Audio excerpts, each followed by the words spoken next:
yeah.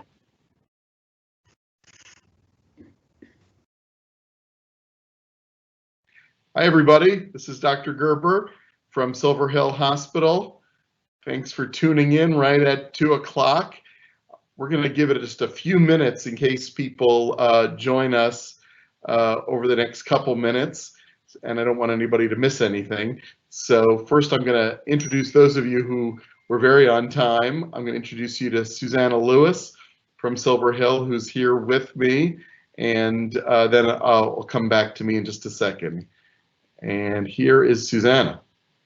Hi, everyone. Thank you for joining us. And I'm the community relations manager at Silver Hill, and I've heard from a lot of people over the last couple of weeks that it would be really helpful to have some information and a chance to touch base with some of our professionals here and just sort of ask questions and get your concerns out there. So that's what we wanted to do today, and we're glad you've joined us. Terrific. Well, thank you, Susannah. So it looks like we already have a good number of attendees. I hope nobody had trouble with the technology. I think we're all learning lots of new ways to communicate and stay in touch over these last few weeks. In this particular platform, Microsoft Teams, in particular this thing called the live event, is something we've been using here at Silver Hill Hospital to pretty good effect.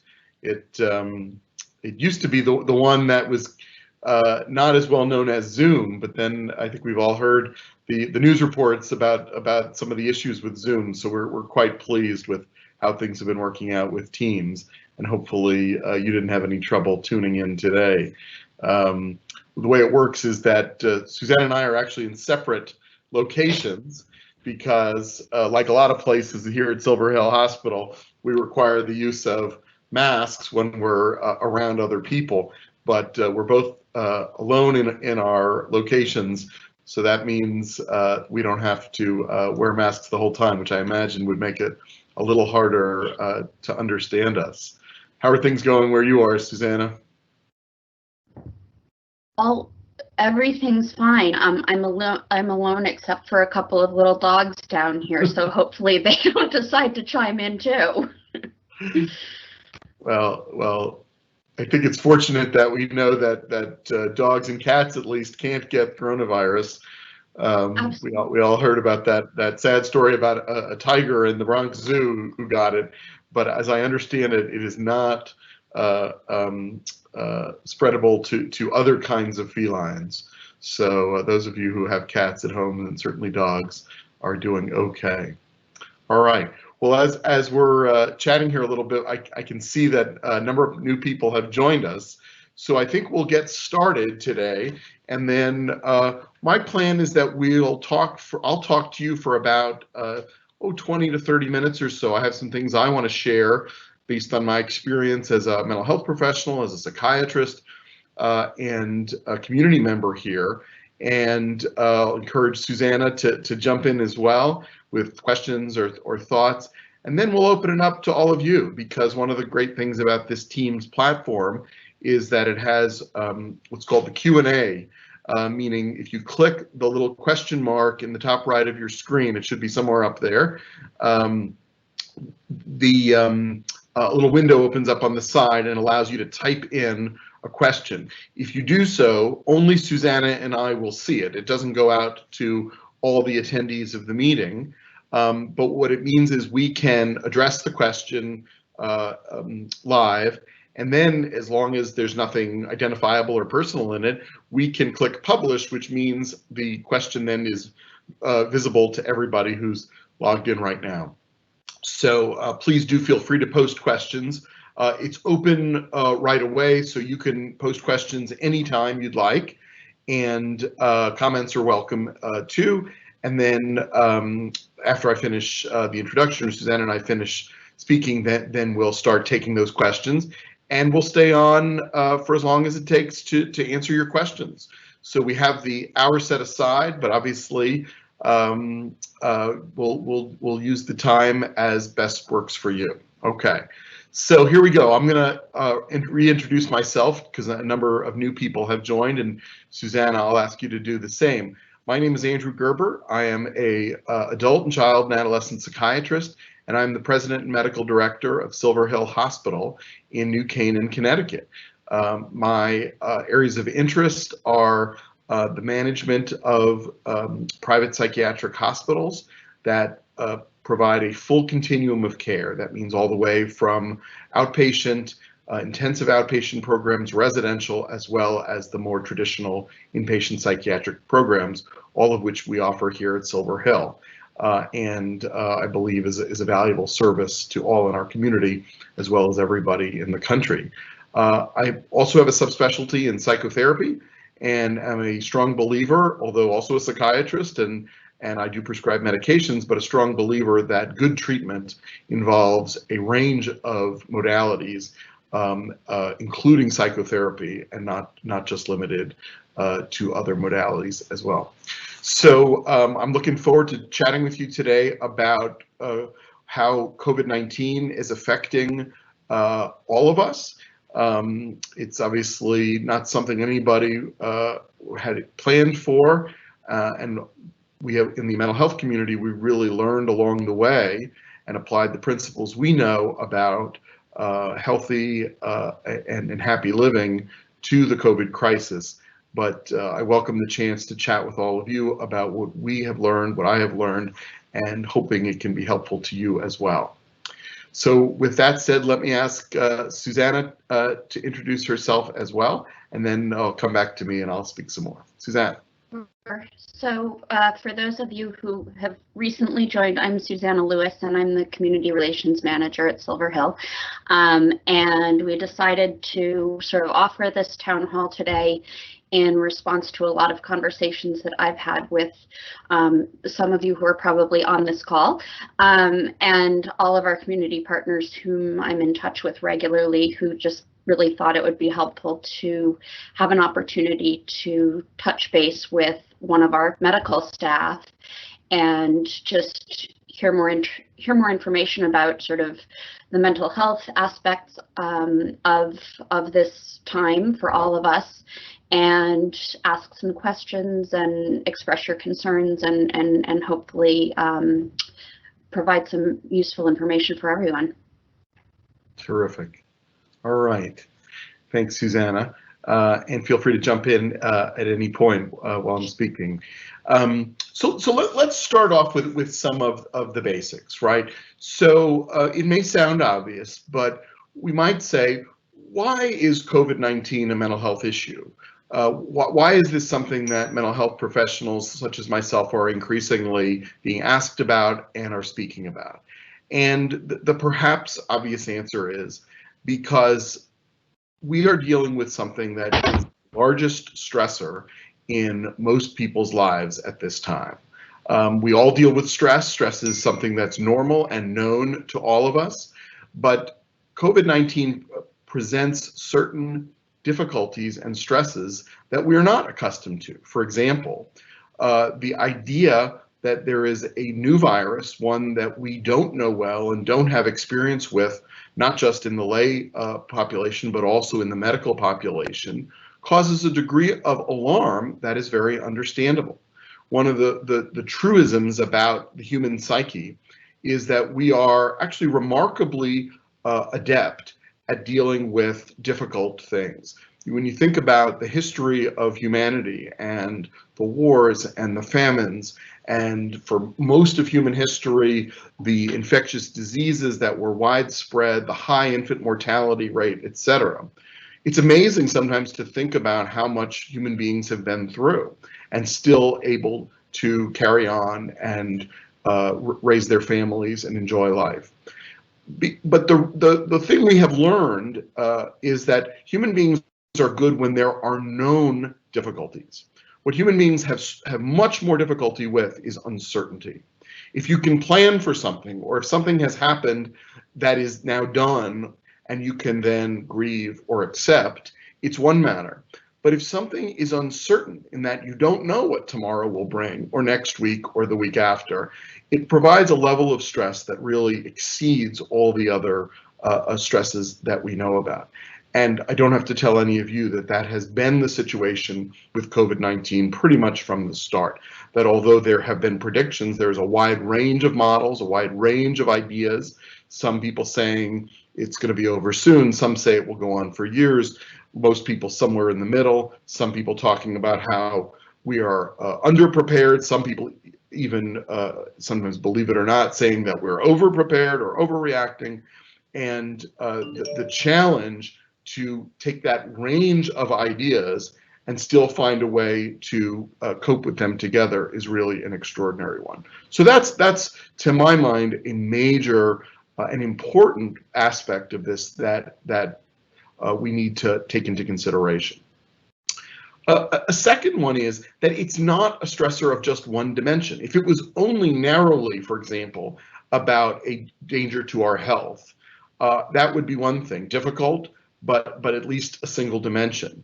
But in fact, what we're facing now is multiple dimensions of stress all at the same time. So we have the anxiety and the danger to our health. We have the change in our social surround, right? All of us have built our lives in such a way as to integrate the different people in our lives, and people have been a source of support and connection and meaning in all of our lives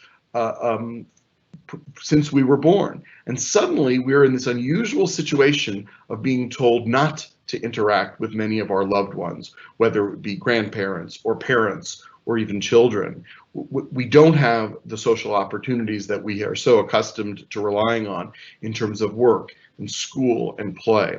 And so that forms an enormous area of stress. And then last but not least, the stress that goes with economic uncertainty. It's fairly reliable now that if you pick up a newspaper, if you're not hearing about the danger to our health, we're reading about issues around joblessness or the economy. And these obviously provide enormous stressors to us as well. So really giving ourselves credit for having to cope with an enormous range of stresses all at once. Now, I think I'll wrap this part of what I'm saying up now, because you're probably, some of you may be saying, well, we know about that part. We know how awful this is, but what do we do about it?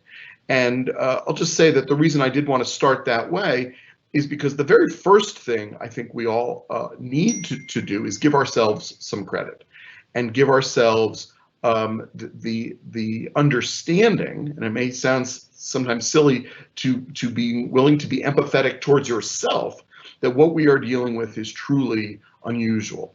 There's an old aspect of most cultures, certainly of American culture, that says, tough it out, cheer up, don't let it get you down.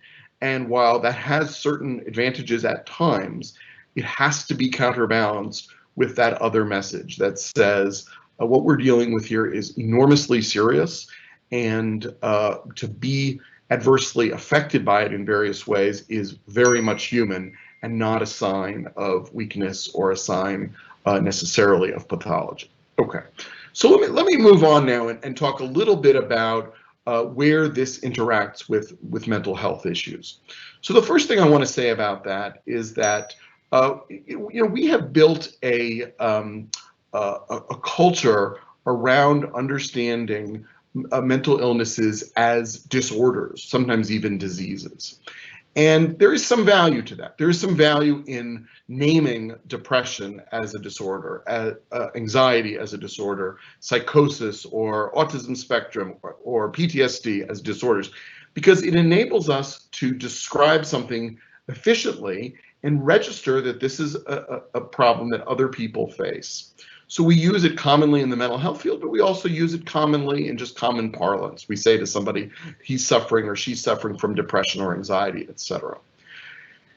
However, there are times when naming disorders can actually have a reverse effect, which is it can pathologize something that is actually a very normal human occurrence, and even potentially discourage people from identifying their feelings or their difficulties because of wanting to avoid what is felt to be a stigma around these disorders. And we could get into a whole nother discussion around the evils of stigma and why it's important not to stigmatize mental illness.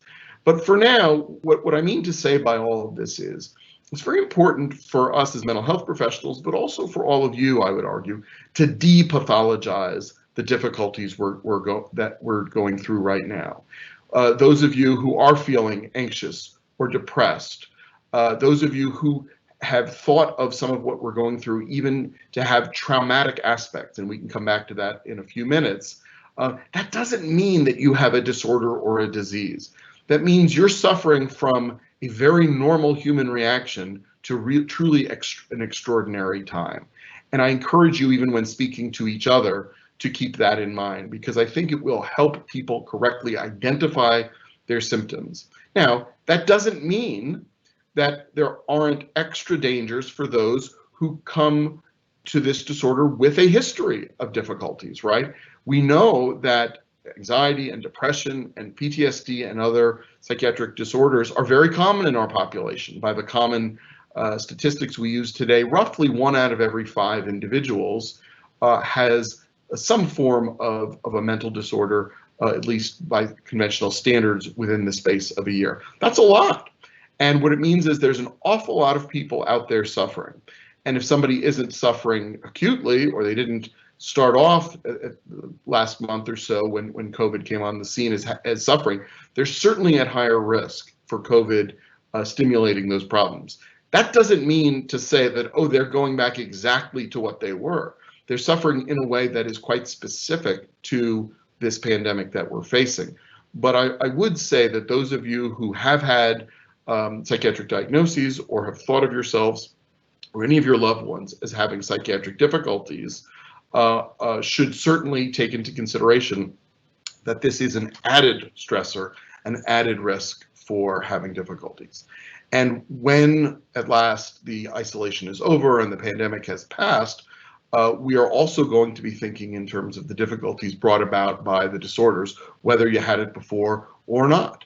And I think we need to be able to be flexible in using these terms where it's helpful, but not using them in any way to stigmatize or to discourage people from talking about their difficulties. Okay, so moving on from that, now I really would like to start talking about what you can do that's quite practical. And I'm going to start by trying to share some resources with you that we can also find ways to distribute via one of the means we have to get in touch with people. There's a lot out there, and I think one has to be somewhat careful not to overconsume all of the tools that are out there, because they can easily be quite overwhelming. But I want to recommend a few that I've reviewed, and I've looked at quite a number of these things and found thoughtful, scientifically based, and concise enough to be useful for people. This is not to say there aren't other resources out there, of course, but I am going to share a few with you today that I've found to be very useful. So let me start by showing one of these to you, and let's see if it works to share this on the screen. This is something that was developed by the Center for the Study of Traumatic Stress. And some of you may be aware that the United States military is really, in many ways, the lead in studying and providing treatments for issues around trauma. And this particular center comes out of, if you look in the top left, the Uniformed Services University, which is a training program for individuals, medical and healthcare individuals in the military service. And what I like so much about this page that you're looking at right here is that it is a single page, two pages, it's 2 sides of 1 page, and clear and really very, very thoughtful. It is on the website of the Center for the Study of Traumatic Stress. You could Google it, or we can send it around later. But I would recommend that, I'm not going to read the whole thing, obviously, that people take a look at this if they have questions or have some time. Before I get into any of the details, though, I do want to say something about the word trauma, because you'll see it in the title here, and I certainly don't want it to put anybody off. Trauma is a term that's been used throughout the history of mental health for a number of different things, a really wide range. But I want to define how I'm using it. Trauma is exposure to events that one subjectively feels to be life-threatening.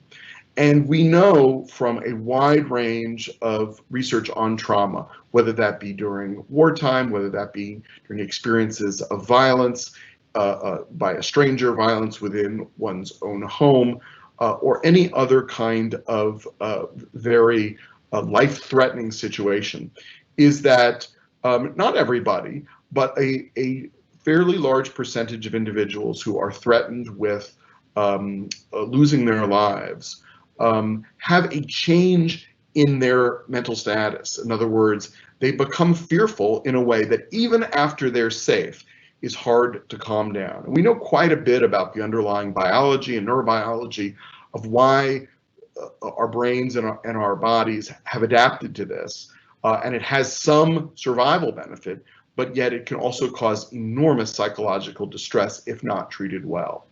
And this is why, of course, the military knows so much about this, because it's an aspect of providing care for our soldiers and our veterans, and is something that has then become a resource to the rest of us when we're faced with traumatic situations, such as potentially the one involving COVID. Now, this doesn't mean that all of you, I hope, are at the point of a trauma or in danger of losing your lives. My hope is that most, if not all of you, are not being exposed to trauma at this time. However, some in our society clearly are. And right now, some of the stories that are coming out of the overwhelmed hospitals, emergency rooms, intensive care units, emergency medical technicians, ambulances, etc., tell us that these folks are being exposed to sickness and death in a way that nothing really could have prepared them. And you may have also read, and this is true, that one of the most critical aspects of a trauma is when one is forced to make life or death decisions and then could feel the guilt or blame for having made those decisions. So to be an emergency medical technician and have to decide which patient you will be picking up by ambulance, or to be a emergency room nurse or a ICU doctor and have to decide where to use a ventilator and where not to, are truly potentially traumatic situations because of the life or death decisions that one is being called on to make in very difficult circumstances. So all of this is to say that this term trauma has some value in this case. So let's get now to some of the issues.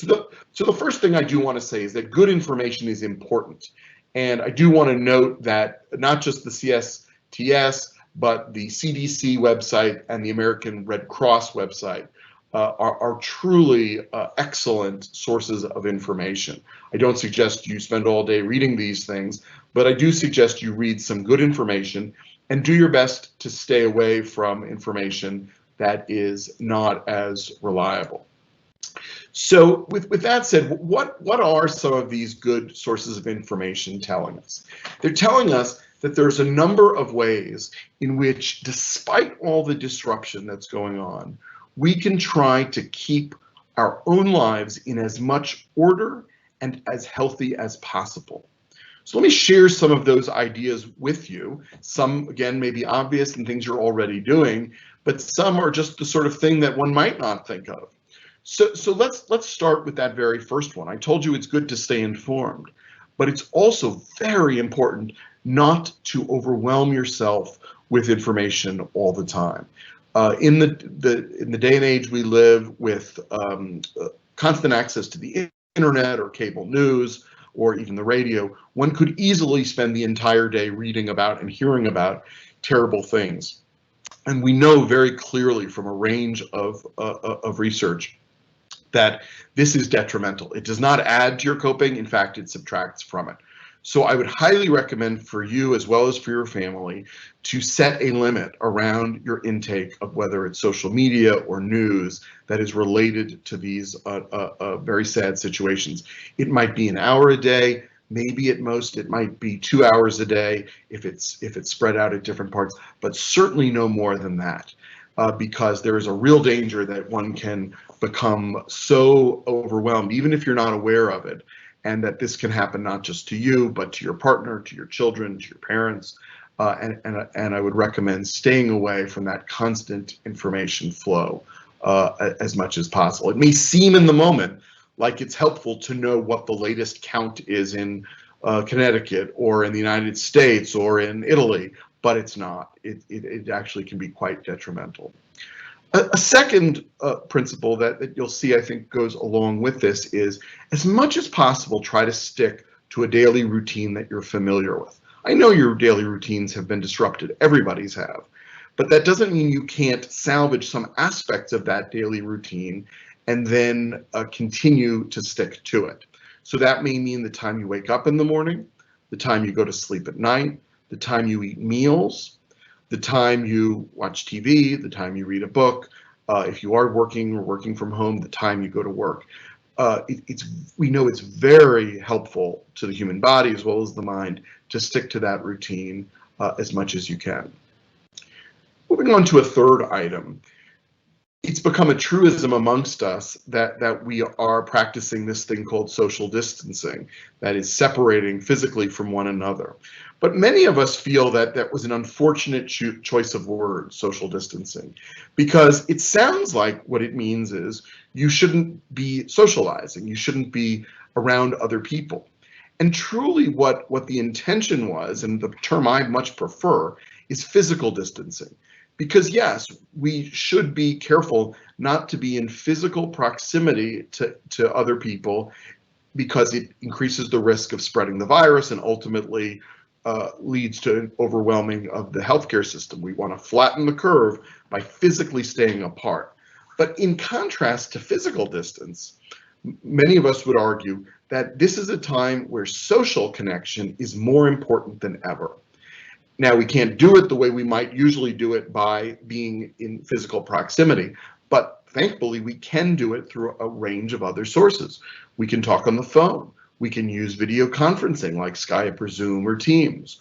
We can write letters to one another. We can FaceTime. We can find other ways to connect with the people we care about. And I know people are doing that far more, and I think that's a wonderful thing. But if there's anybody you know of who is not and who is isolating him or herself, I urge you to find ways to try to keep those folks socially connected. Those of us who do live in a household that is together have the advantage that there are people right there, but many people don't have those kinds of opportunities for one reason or another, and those are the folks right now that I am most worried about. Okay, moving on to another thought.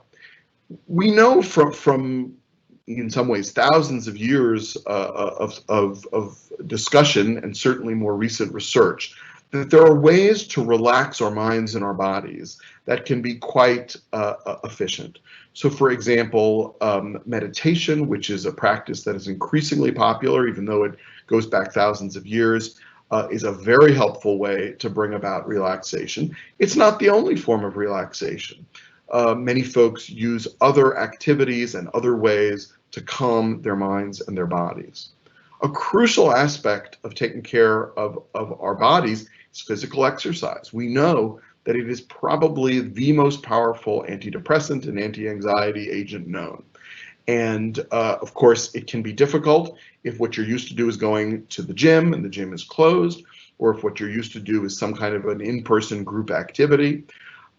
But nonetheless, there are other ways to adapt, whether that means exercising in your own home, and perhaps you do it with video conferencing if you don't want to be alone, whether if you're living in an area where you are allowed to go outside, exercising outside, but with some physical distance from others. That could be running, that could be walking, that could be doing yoga.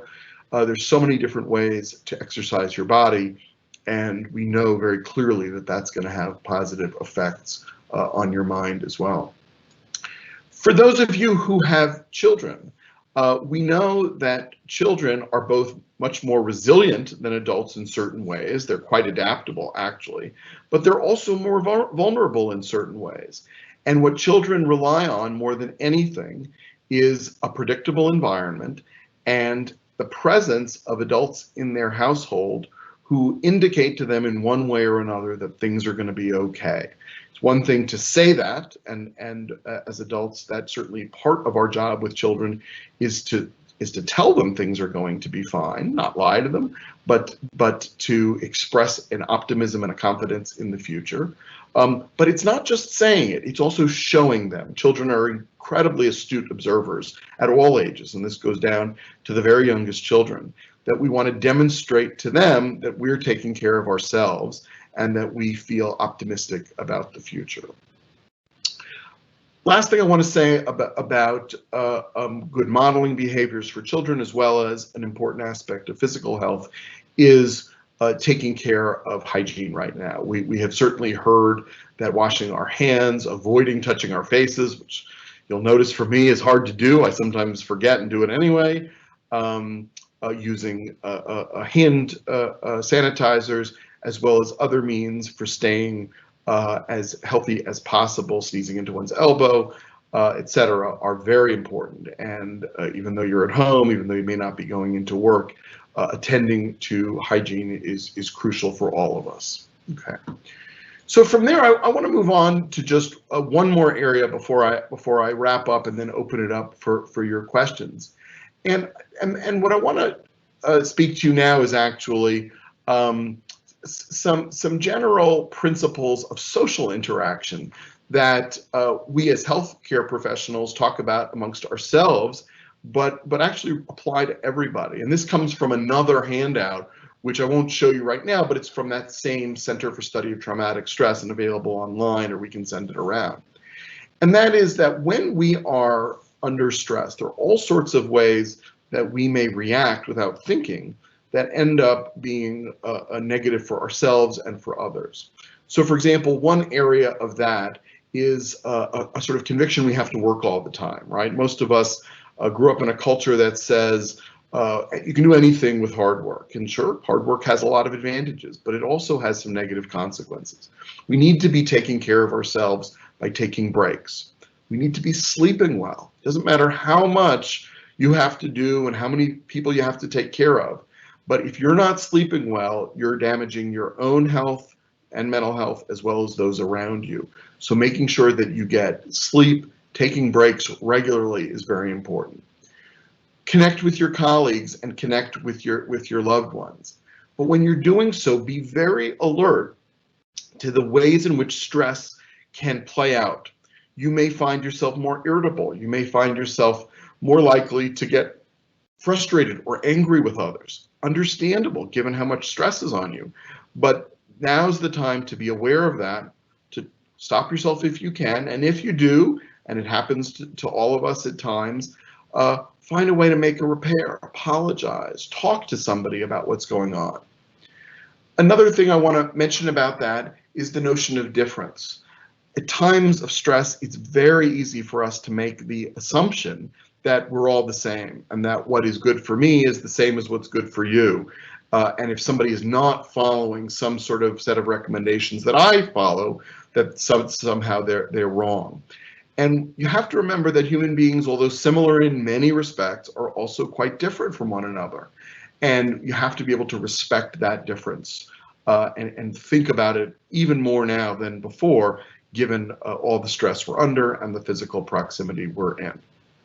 So to sum all this up, and really the last thing I want to show you is a graphic that I recently came across, and I'm not 100% sure who deserves credit for this, but I will say that where I learned about it was from a professor of psychology at the University of North Carolina named Mitch Prinstein, a very well-respected academic psychologist, and he posted this to his Twitter account. And those of you who don't know, Twitter has, just in the last few years, become a remarkably fertile place for academics to post information. And so I saw this there, and I want to just go through it briefly because I found it to be a really compelling way to think about things. So the question at the center is on the left here, if you can see my cursor. Who do I want to be during COVID-19? Which I like because he's immediately acknowledging the fact that we are all different versions of ourselves at different times. That's normal. We're not just one person. We are lots of different versions of a person. And we do have some control over which version of ourselves we want to be. You're used to hearing the expression, be the best version of yourself. Well, what is the best? And it starts by really understanding yourself. So who do I want to be? And he outlines 3 zones, which he calls the fear zone, the learning zone, and the growth zone. And what he says is that throughout the day, inevitably, we are moving between these zones. And even though we may all aspire to spending the entire day in the growth zone, and I'll read some of these items in a second, the reality is that's impossible. None of us do that. The learning zone is second best, but inevitably we will spend some time in the fear zone as well. And the key is not to feel bad about being in the fear zone. The key is to identify when you're in the fear zone and try to come up with ways to move into the learning zone. And then if you're fortunate enough to be in the learning zone, maybe even to move into the growth zone. And this is something that, using the techniques I described of meditation, of mindfulness, of having a set schedule, of relaxation and physical exercise, you can move from left to right in this diagram, at least at times. So let me articulate a little bit of what's in those zones and before I stop. The fear zone is the place where we're acting out of so much anxiety that we are doing what may in the moment seem in our best interests, but actually not be good either for ourselves or for others. That might mean hoarding, that might mean complaining, and I don't mean a little bit of complaining. Of course, we all do a little bit of complaining, but I mean only doing complaining, transmitting one's anger and fear to others, which is hard not to do, and even forwarding all the messages we receive to others, right? Those are things we do out of fear. What about learning, though? If we can get out of that fear zone, we can do a bit better. We can stop compulsively consuming things that harm me, from food to news. We can start letting go of things that are out of our control, right? None of us can immediately make protective equipment appear in the emergency rooms of New York City or cause the virus to disappear. We can identify our emotions. We can make ourselves aware of the situations, kind of get that observer side of ourselves. We can verify information before we share it, and then acknowledge that everyone in their own way is doing their best, right? You can see how much better that is. But, you know, we're ambitious human beings, right? We aspire to something even greater, and that's where the growth zone comes in. Can we find purpose in our lives? Can we think about how we help others? Can we use, even as tragic and awful an event as we're in, can we think about the opportunity it gives us to serve others in our family, in our community, in our workplace, or even in the country or world, and use our skills to do that? Can we show empathy, not just to others, but empathy towards ourselves? Living in the present, focusing in the future, not focusing on the past, keeping emotionally happy, showing gratefulness, finding ways to adapt, and finally, practicing calmness, patience, relationships, and even creativity. So I like this diagram because it tells me what I aspire to. Does that mean I spend my whole time in the growth zone? Absolutely not. I wish, right?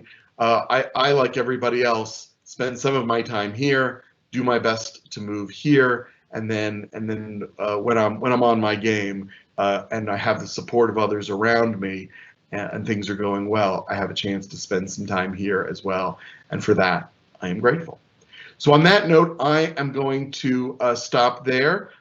Susannah, I want to turn it over to you in case you have any thoughts or questions. Maybe you could supply some ideas of what people may think about. There is one comment we have posted so far, but maybe we can get people going and thinking of other things they'd like to hear more about. Over to you, Susannah. Sure. Well, that graphic is a really helpful one, and I hadn't seen that before. So thank you for sharing that. And I think, you know, I think for myself during this time, you know, the idea of practicing empathy toward myself has been really important. And because you know, there's been sort of a lot of pressure to sort of act very quickly and keep being functional and productive and all of that. And I think giving ourselves space to to sort of really take in and adapt to what is happening and what is constantly evolving right now is really important. And I think, you know, another piece that for myself I've experienced during this time, you know, we were talking about the news and how much news people are consuming in social media. There's also just on a daily basis so much more screen time because all of sort of the human interaction that we are accustomed to is happening online. And so I found that for myself at the end of a work day, much more now than in any other time, I just really have to like shut off the screens. And that's been something that has been really helpful to me.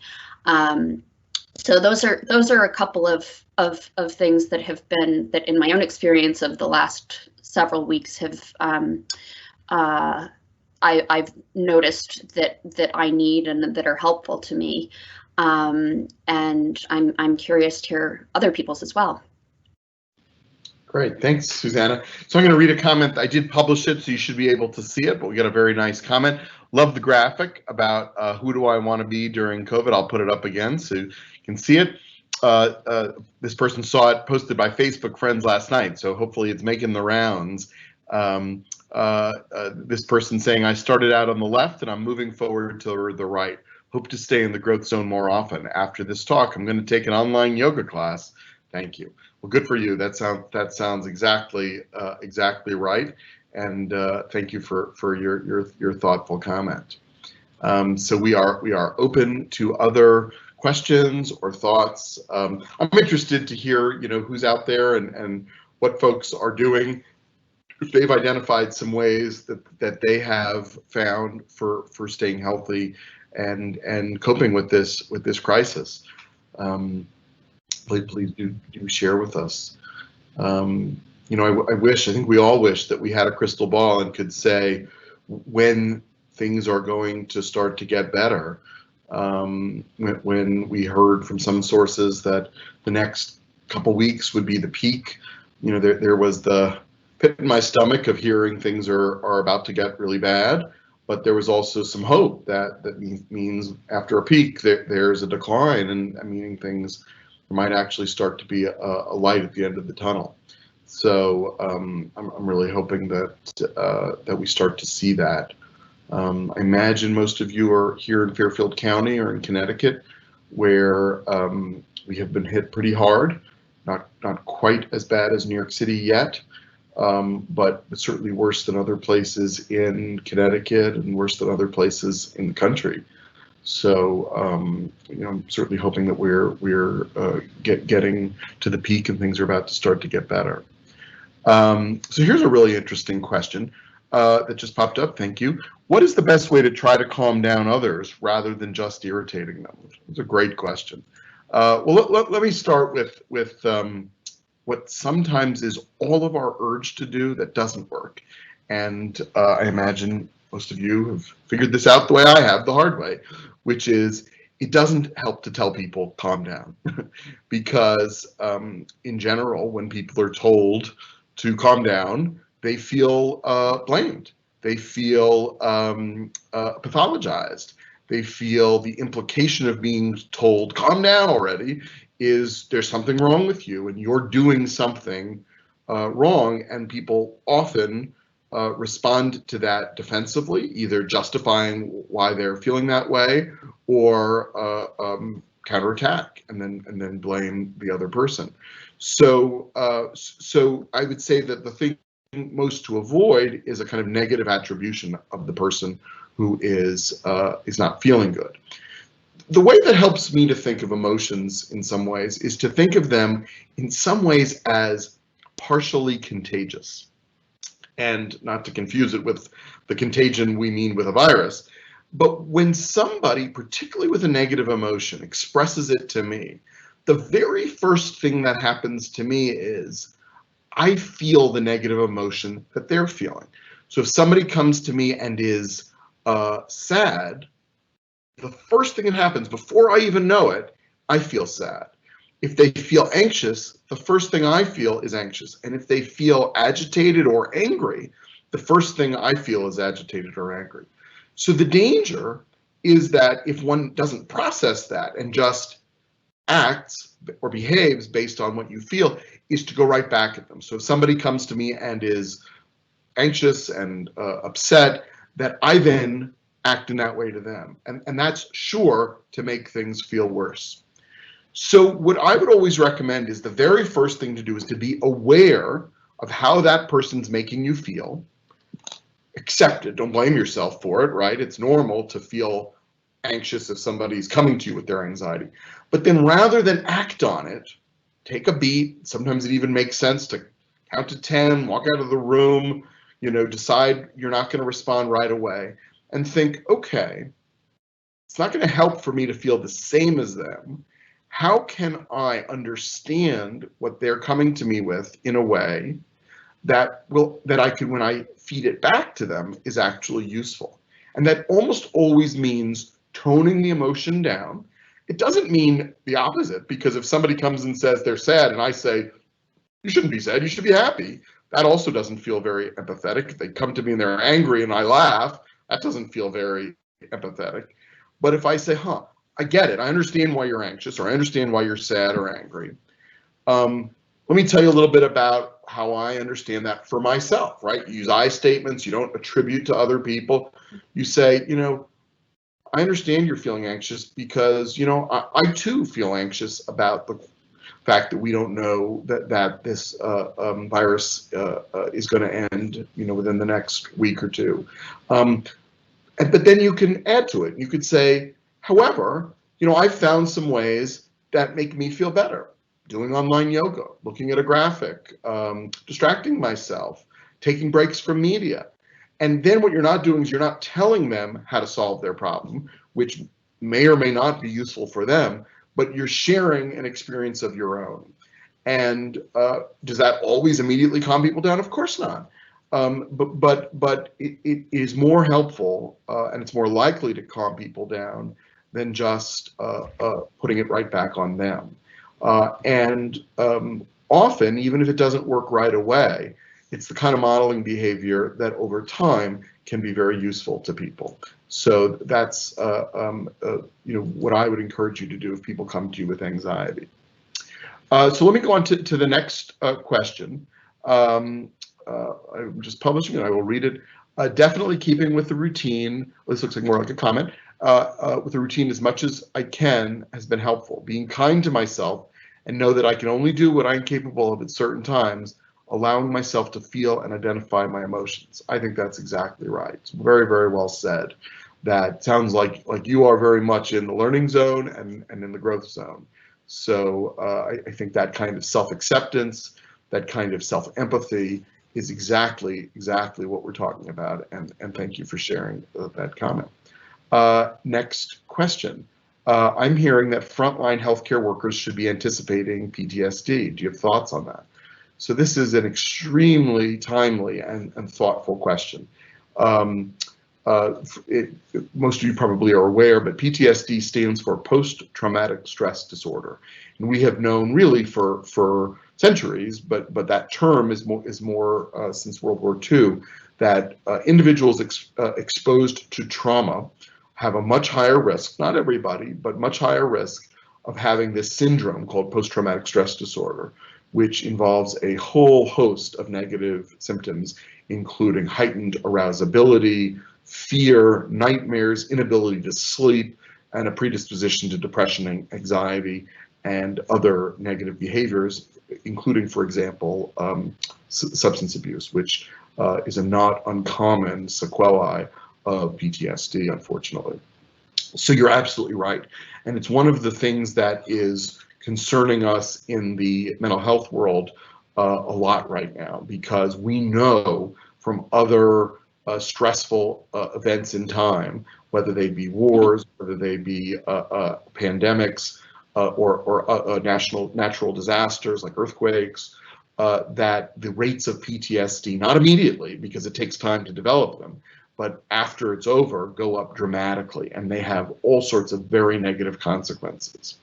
So many of us are involved in conversations right now about not just, oh my God, this is horrible, which it is, but what can we do to stem the tide of PTSD and ideally limit the amount that happens later. And in fact, there are a number of programs going on. I'm involved in a few of them because I'm happy to say my colleagues and I have all been thinking about this now for the last few weeks. And in general, what we're doing and we're thinking about how to do is how do you get to the site of where the greatest stress is and not pathologize, not say to people, oh, you're going to have PTSD or you're depressed or so on, and certainly not tell them what to do and say, oh, you should be doing this or you should be doing that, because nobody wants to hear that, certainly not somebody who's working in an emergency room or an ICU or a nursing home. But how do you support them shoulder to shoulder? And by that I mean get in there with them and make their lives better. Now, you're probably thinking, correctly so, this is especially difficult right now when we're not supposed to be in contact with people, right? So it's not possible for everybody. I certainly don't want you all to go out and start, volunteering in the emergency room at Orwick Hospital right now. But what it does mean is that a select number of us, particularly with people with the right training, can offer those direct services in a directly supportive way. Again, I don't mean psychotherapy. I don't mean you're going to go there and ask people to, go into an office and speak in psychotherapy. What I mean is you're going to go support them. Like, how do we help make sure you have the protective equipment you need? How do we make sure you get breaks so that you can go to the bathroom and eat? And how do we make sure you have the food you need? And all these other very basic aspects of self-care. So we're working on that. In fact, I'm pleased to say that just today we're launching a new program and have someone who has experience doing this in the military, a friend and colleague named Steve Zanakis, who's going to be working with us at Silver Hill to do that. And I know that a number of our partners up at Yale, in the local Fairfield County community, and others are doing the same. So think about ways that you can directly support our frontline workers as helpfully as possible.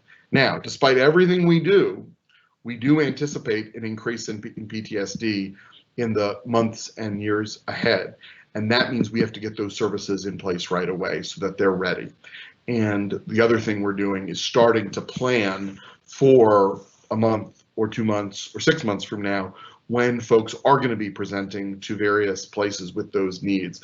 And how do we not blame them, not pathologize them, not criticize them for what happened, but support them and then administer the treatment. And that does include psychotherapy. It may include medication and other things as well, in order to support them and minimize the impact and ultimately make the PTSD go away. There's a very extensive scientific literature on good treatment for PTSD that includes psychotherapy predominantly, but also includes other things as well. There's certainly a very strong scientific background for how to treat substance abuse disorders, anxiety, depression, and so on. All of these things we're going to see an increased incidence of, and we really need to be vigilant in treating. Let me go to a couple more things, and then we'll probably wrap up in just a few minutes. Here's looks like a question. Governor Lamont has just announced schools will remain closed until May 20th. I saw the notice pop up while we were talking. How do we help our kids and ourselves deal with the news? So, it's exactly right. And I will tell you, I have 2 young children at home.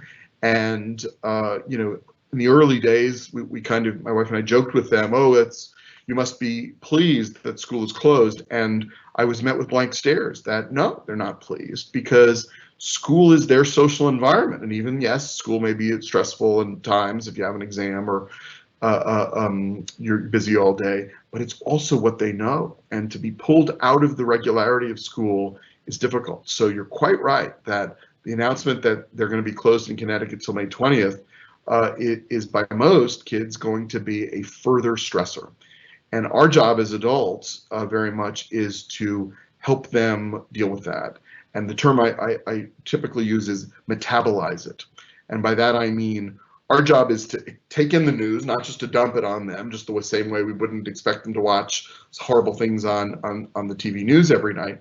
We take it in and then we present it in a way that is both honest but also more palatable. So for example, saying something like, we just learned that as part of the way our government is going to keep us safe, right? You're emphasizing the safety, the positive aspect. They've decided to be cautious and to keep the schools closed. This doesn't mean that things are going to get worse. Rather, it means we have a responsible, thoughtful government who is got our best interests at heart. And we all know that's going to be difficult, right? None of us are pleased to hear that. However, we're going to find ways to make it as good as possible. And, you know, I heard this terrific talk today, and this diagram that helped me think about, giving you little hints here, moving from left to right, and I'd like to share some of that with you. And I want to learn more things about what we can do together in our time together. So you're pivoting. You're taking something that is bad news. You're not erasing it. You're not lying about it. You're certainly not whitewashing it, but you're using it as an opportunity to explain to your children that you're going to cope with it together. And I think ultimately that's what kids will respond to. By the way, if you're very distressed about the news, which makes sense, you may not be ready to talk to your kids about it. There's no law that says you got to tell your kids about something the very moment you hear about it. In fact, we know that it's a bad idea when the adult is very acutely stressed to immediately talk to or share that with a child. You want to take the time you need as an adult to come to terms with it. Maybe you need to cry. Maybe you need to yell at somebody or you know, go outside and, you know, throw a baseball. You need to get your anger, frustration, anxiety out, put it to the side, doesn't go away, but then you talk to your kid after you've calmed down a little bit, and that's good parenting wherever you can. Okay. So it looks like just one last comment, and then I think we will. I'll ask Susannah to say some closing remarks, and then we'll wrap up. A comment that says, "Very given to learning something." So I don't know exactly what the intent was, but it sounds like somebody felt they had learned something today, and that makes me happy. All right. So on that note, I am going to put Susannah back on, and maybe you can make some remarks and say goodbye. Absolutely. So, Andrew, just Dr. Gerber, thank you for doing this, and you know, I would encourage anybody on here. Some of you I know that I know directly, and you have my information, but if you've sent this to other people who joined the call, you know, feel free to share my information, and we want to respond to what the community needs and what we can do for everyone right now, and so the best way is to sort of feed that back through me, and I can talk with our really great medical staff, who many of whom have indicated that they're available to you know, do some sort of community programming and around the needs that are there.